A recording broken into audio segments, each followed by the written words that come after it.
Congratulations on Snowden, Mr. Joseph. Thank you. Perfect performance. Oh, thank you, thank you. I love it, love it. I really appreciate it. Kieran Fitzgerald, one of the co-writers of the film, described Ed Snowden as soft-spoken, methodical, and quite undramatic.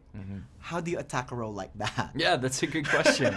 It's true, because you have to balance that, right? You want the audience to understand what you're feeling, but Edward Snowden is a really logical, level-headed guy. I mean, it's actually incredible. He was in the middle of this very intense situation and really remained calm the whole time.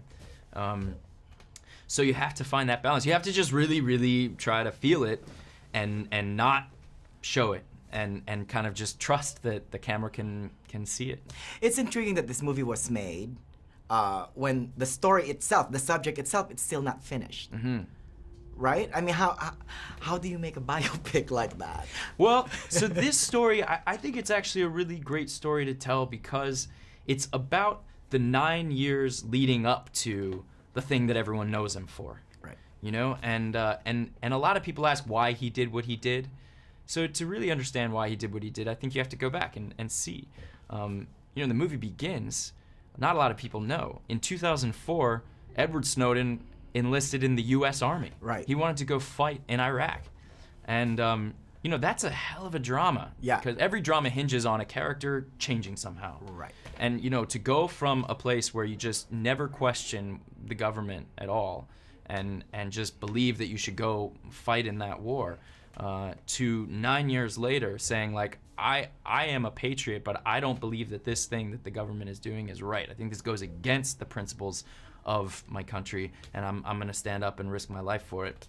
That's quite an evolution. So it really made for an intriguing drama. I was telling everybody that if Citizen 4 introduces Snowden to the world, really, the other side of the world that the media wasn't telling us, Snowden humanizes the man himself.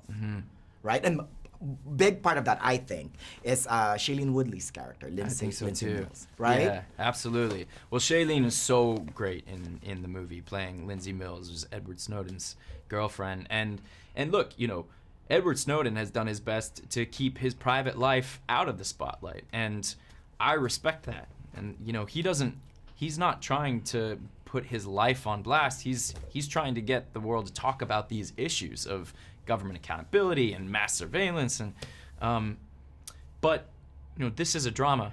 He is a human being ultimately, and whether he wants, you know, to focus on himself as a human being or not, I respect him not wanting to, but I think it's natural for us as human beings to be interested in him as a human, and that's what this movie does. One last question. I saw your short film that you did about Snowden. Oh, good. And I'm gonna turn the tables around you. And Okay. one of the questions, your main tenet in there is today's technology good or bad for democracy? What do you think? That's such a good question.